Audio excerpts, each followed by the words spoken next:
Hi, welcome to our podcast. Today we're talking about our SHARP program. This is Warrant Officer Candidate Amanda Rinke, and I have sitting with me today Mr. Fields. Hello, everybody. From the Air Guard. So how about you go ahead and tell me about yourself and your title and your story. Sure. Hello, I'm proud to be here and newly appointed as the Air Wing SARC over on the Air National Guard side. Started 1 March, but I do have a history of being in the program for many years. I started in 2012, so it's great to be here. My history is I've got over 20 years of civilian law enforcement.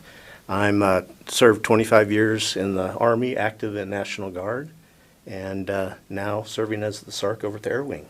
That's awesome. That's fantastic. Great to be here. So maybe we could start off the podcast by talking a little bit about resiliency and how the SAPR program relates to resiliency. Yeah, we can do that.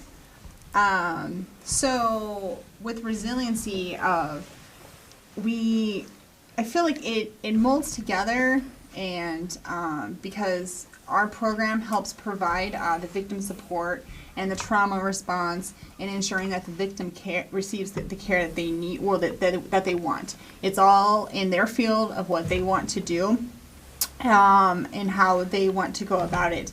And we just help provide that so that way they can keep moving forward, whether it's moving forward in with boots on or maybe just going to some sneakers, and that's okay.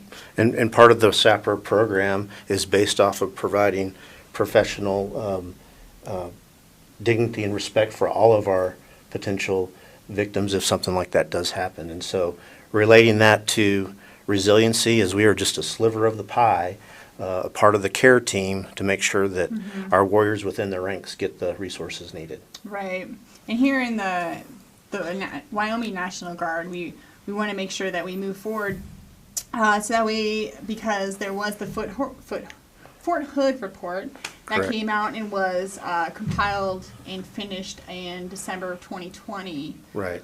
And I know we read through it, a lot of our leadership read through it, and they did pull out a few of the things that they felt correlated the same with our Wyoming National Guard. And then top topics that they brought up was trust is just not there. Subordinates don't feel that they can trust a lot of people in leadership positions. And you, sir, being an Army officer for so long, what are your thoughts on that? Well, bottom line is trust. If you don't have trust within the unit, then how do leaders navigate and guide people to successful missions?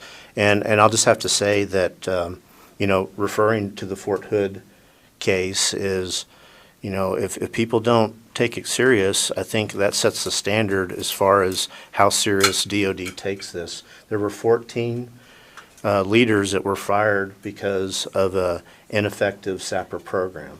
And so how do we fix that?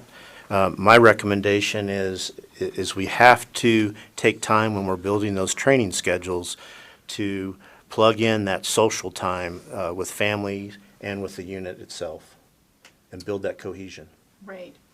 However, I do know that if that is not there, that's not the only place you can stop. If you go to your leadership and you feel like you're not getting what you need, very much so, and follow this, like Army protocol is you go to the next level. Right. And you keep going. And I feel like we need that. We don't necessarily need that to happen, but we need to make sure that everybody is taken care of. And you have that power to be able to do that. We're being a part of the military organization, we're always told to handle things at the lowest level. And what the SAPR program and the office and our victim advocates out there do is we are a first line defense if that does not work. So if you need to reach out and just visit about, you don't have to file a report, just come and visit and talk about something that may be of concern, we have the ability to reach out to resources and refer that on. Does that make sense? Yep, I think so. And I like how our perspectives is because you were Army officer. Well, you still are, Right. sir. And so I like having that perspective coming in my perspective of being in the enlisted side. Absolutely. Not near as long as you, but still a few years. So I kind of, I'm excited to have those come together and like, Right. let's discuss this. It's like, because you officers might see it in a totally different light, and they feel that they are taking care of their soldiers. However, the enlisted side aren't necessarily seeing that. So we need to come together to figure out what can be done to meld that together so we can have a successful program here in the Wyoming National Guard. And we have to open those line of communication efforts within our units. And I know it's been a tough year with 2020, but you know, we're battling the COVID situation, and so we're starting to interact with each other. And again, I just promote those social times with families and the unit so they can work as a cohesive unit to get the mission done. Right. Another fact that came out of that report that we feel with the Wyoming National Guard is senior leadership is not out in front of the formation condemning for sexual harassment / sexual assault. How do you feel on the officer perspective of that? Well, my perspective is, you know, everybody looks at a program differently.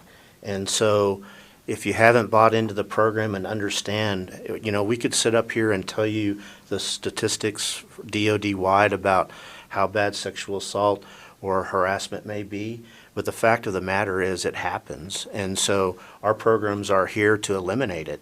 And so we want to reach out to those leaders as we provide mandatory training. We also provide the 24/7 access through our cell phone numbers. And we want those leaders to buy into the program and be that messenger when somebody has a problem. Right, and not just roll their eyes, be like, oh, here's another mandatory training. Here, everybody E7 and below goes to it. Everybody else, we have another meeting going on we got to go to. It's like, no, we need the highest level in that room when we do these trainings so they can see their soldiers going through these trainings and know exactly what they're Absolutely. receiving. And those trainings are 100% mandatory face-to-face for both Army and Air. Mm-hmm. And another training that's coming on board is the buddy aid training, but I'll get into that a little bit more later on. So another question is there underreporting? And if so, how do we increase the confidence in confidentiality to extend services to those who need it? So I believe that there's always underreporting when it comes to reporting crime. So in general, people are just reluctant to pick up the phone and report a crime because it can be sensitive. It can be very mind-blowing, and it can be traumatic for some people. So that's where we ask the units to support each other. And so if you're a squad leader, if you're a team leader, if you're a squadron section leader, then we need you there to support the soldiers and airmen. Mm-hmm. Mm-hmm. What does it mean to you? Well, and the way that I look at this question is there underreporting? I want to say yes, but I want it to be because we simply did not file official reports. I still want soldiers to feel comfortable to come forward and have conversations with their VA, with their buddy, or their chaplain, or the behavioral health specialist. I just want them to know that we do have these resources out there for them. And if it's underreporting because there's no form filled out and it's not put in the system, then so be it. Yeah, that doesn't mean because we are still here to support them, and I feel like that itself is such a big hurdle that we are still trying to jump over. Like, I know in track in high school, I was awful at jumping hurdles. Like, I smacked every single one of them down the way. So we have to just keep trying so we can jump that and be able to fully support our soldiers for the way that our program was built to do. And sometimes that just means having a conversation with somebody. Just a conversation. Just a conversation. And then if they choose to go forward and file any sort of official reports, restricted or unrestricted, that is completely in their control. that is their call. Nobody else can move that hand for them. So that's how I take that question. But is there people not coming forward at this time? I believe so, yes. I would agree, and I think that's for most sexual harassments, assaults, EO issues. And so our job is to promote the program, to make the resources available, and for us to be accessible. Right, and another part of that question was, how do we increase the confidence in the confidentiality of it?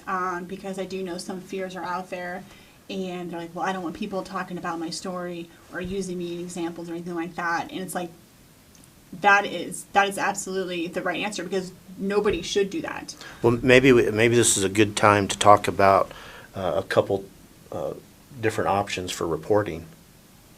There is. Yeah. Yeah. So, so when we talk about confidentiality and somebody has a concern, they don't know what to do, is there a process to do that? Yes. So you can come forward, and if you feel to, you would like to file an official report, there's two outlets. There's restricted and then there's unrestricted. Also, however, if you choose to not file either one of those reports and you just want to come and talk, there are definitely the 5 people that you can talk to, and they will keep everything confident. And because they are professionals, well, in the military we are all to be professionals, correct? But you do have your chaplain, you do have your behavioral health support, you have your SARC, you have a VA, and you have a professional medical professional. Absolutely. I said that twice. No, absolutely. But those ones, you do not have to file anything. Nothing goes to your chain of command. Nothing should.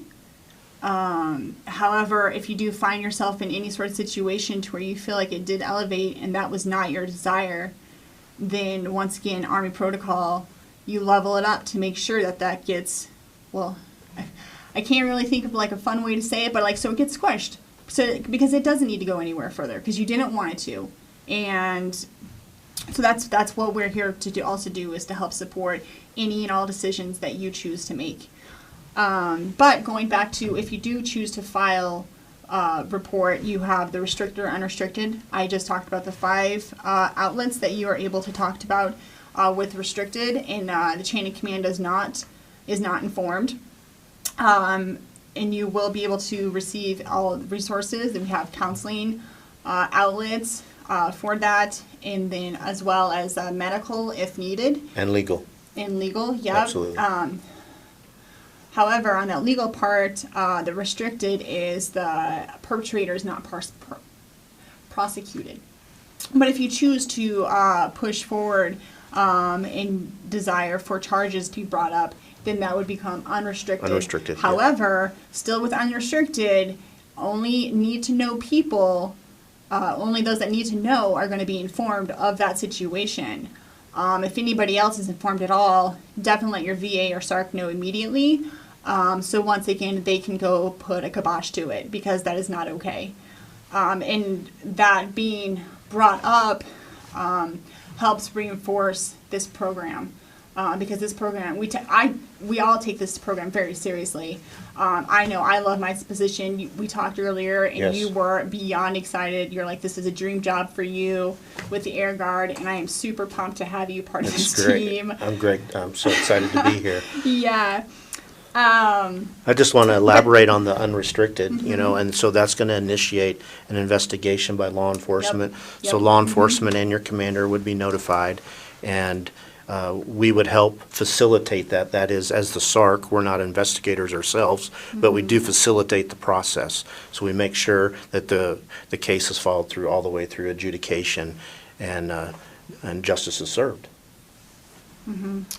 But that does take a while, right? It does. I've, as a VA in the past, I've seen cases last 2.5 to 3 years, so they can be long and cumbersome, and there's a lot of ups and downs in there. Right. The VAs, the SARCs will maintain communication between the yep. victim and keep them up to date as how the case is evolving. Yep, and once again, we are at the will of the victim. We will stay with them for however long they desire, even after, if the case ends, we are with them until they decide that they no longer need our support.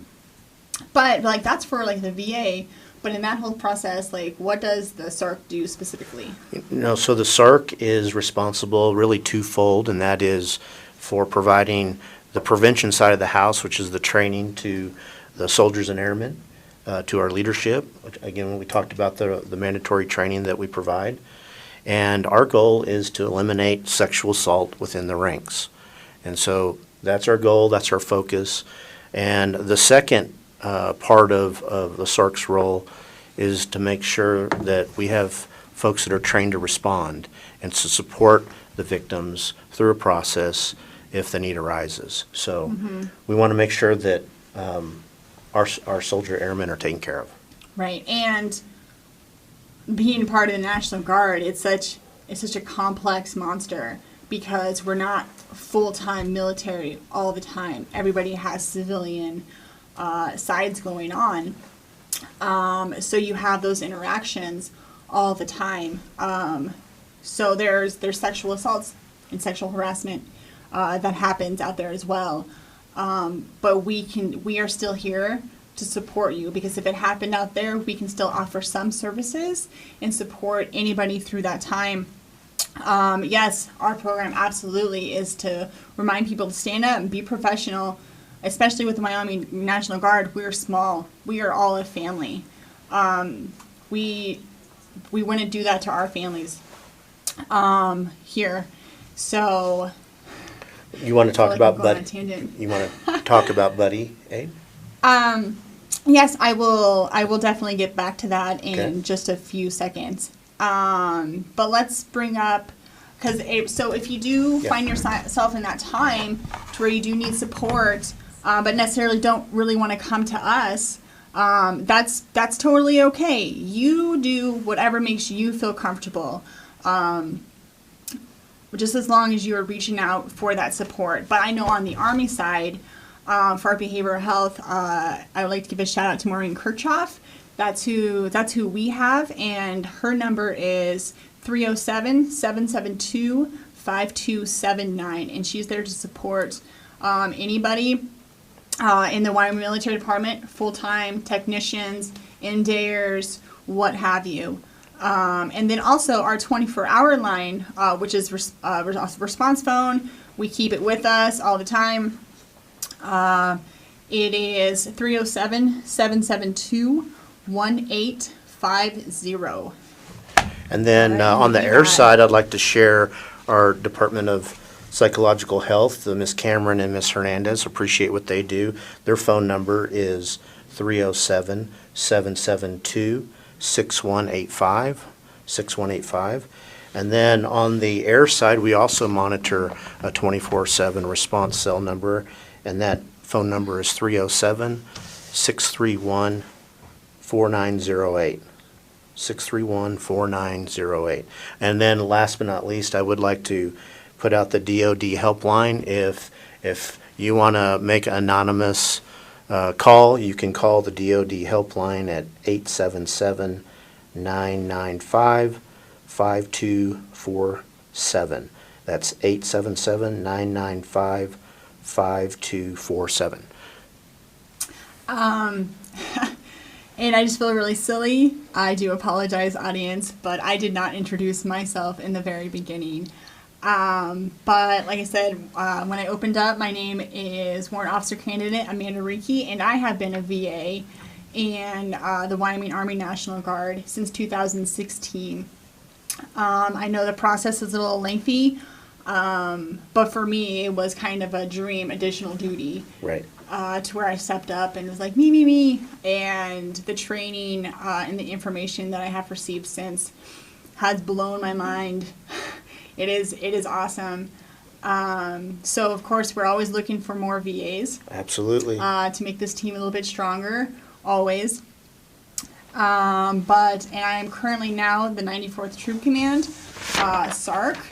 And we do have our VAs, but I believe Master Sergeant Molly, who is our state SARC, she will we've been posting those on our Facebook, so you guys know what faces to look for. But if you guys have any questions on who is your unit VA or SARC, go ahead and shoot them our way. But we'll see if we got any questions going on. I also know you have a refresher course coming up for your VAs. Yes. April yes, we do. 21, 22 at Camp Guernsey. So Little Camp shout out to Guernsey. that. So we do maintain credentialing for all of our trained VAs. And so excited about that, excited about the team. We do have one question that came in. It says, I'm interested in learning more about Buddy Aid. Can you give us a rundown of what it is? Oh, I would love to. So Buddy Aid makes me really excited because I feel like that is the way that our training is actually turning, is currently at NGB right now, to be fielded as possibly our mandatory training. I hate saying the mandatory training because it's awesome training. But Buddy Aid was actually put together by a military officer in South Dakota Army National Guard. She put it together in 2013, vetted it in 2017, and actually a couple of us from the Wyoming Army National Guard went and got to be the first ones that she trained to then continue to pilot out her program down here in Wyoming. And I know she also did another individual for Utah. So Buddy Aid is more of a response on how to, because we've gone through the different phases of the SHARP program, right? Yep. We identify like who the perpetrator is. Turns out it could be anybody, you know? And then there's the bystander training. Hey, if you see something, say something. And then there's the preventing. Well, now it's like, okay, we can't squish it all because it's going to be out there. How do we respond to it? So when I took this training, it was a completely different perspective on it, and it was awesome. It's how do you respond to somebody when they come up to you and say, hey, I've been sexually assaulted, but you're not a certified VA, you're not a chaplain, you're not a licensed behavioral health specialist, but of course we all want to be there and take care of our buddies, and this is the big piece of like the resiliency. Right. That's just the continued care for each other, not necessarily just having a care team. Absolutely, I'm beyond glad to be part of this care team, but we're all part of a care team. So it's how you respond to them, and then help them move forward, and then possibly find resources if they want to. But once again, reestablishing that they are the ones in control of any choices that they want to do. Because when somebody talks about this kind of trauma, it's a big deal. It is. And if they come to you, huge deal. They are exposing so much of themselves. It's so brave of them to just even come forward. It is. And say, because some people might be able to say it like the next day. Some people might not be able to say it for 10 years. But yes, that is Buddy Aid. And of course, with the training, we can definitely get more into it.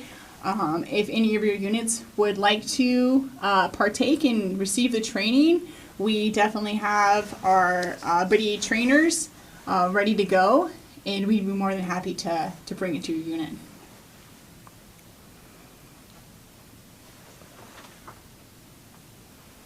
There aren't any other questions, but they said you're doing a good job. Thank you, guys. Awesome.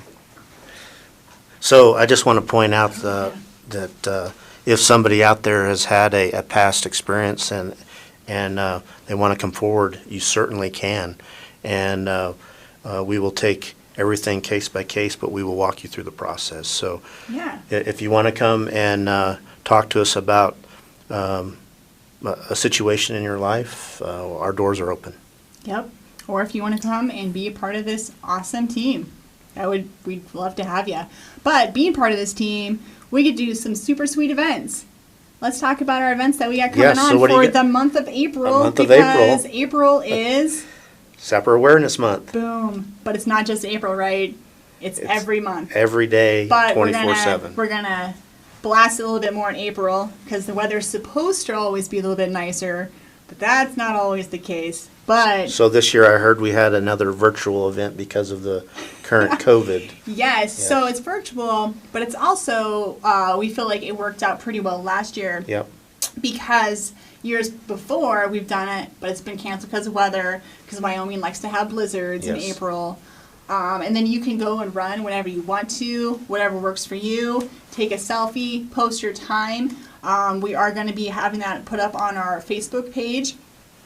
We're not having any sort of registration or anything formal. It's super informal. Post your times, post how awesome you are, post that you support this program. And that's what we're doing for virtual. But I believe Mount Sergeant Molly has some super sweet swag for prizes this year. Awesome. And I will let her post that on Facebook. Very cool. So if you want to get out on your treadmill, if you want to put a ruck on and do a ruck walk, run, however you want to do it, please post it on our website. And then also, another little thing that we're doing for the month of April is Mount Sergeant Molly is once again amazing. I wish she was here. But she made some gnomes. And she's going to be hiding them through the Army armories. So if you find yourself a gnome, take a selfie, post it on our page, and you get to take that little puppy home. And That's they too cool. are awesome. I want to go find them all, actually. So we actually have 5 in Guernsey. One's going to be in Laramie, and we've got 2 in Cheyenne. Okay. So if you find them, take that selfie, post it. Yeah, I'm Very excited. good. I actually just want to go find them all. I don't even know Very where she good. put them.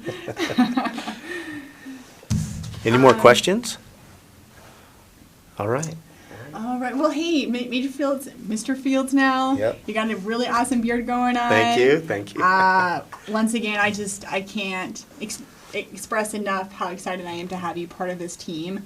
Because, yeah, I've been in here since 2016, but I've also been the state VA Yep. since like 2019. And it's wonderful. I feel like we have a great team. We do. And we're moving forward in the right direction. But I just want to reiterate for everyone out there, it's like you're the ones that have the power to step up, because if you feel anything is not being handled correctly, say something. Do something. If you are uncomfortable with that, absolutely find somebody who might be. That's totally okay. But if not, then we are here for you, and we can always go and have separate conversations. The Army and Air SAPR teams are focused, and we are one team, one effort. We've worked together for years, and so I know all of them on the Army side. They know me, and so however we can help you, please let us know, and we will reach out to the resources that are needed. Yeah, because I know the air side gets way more money for their program, so we can always use their stuff. It's really nice that we get to work together. All right, thanks. Thanks for having us. Appreciate it.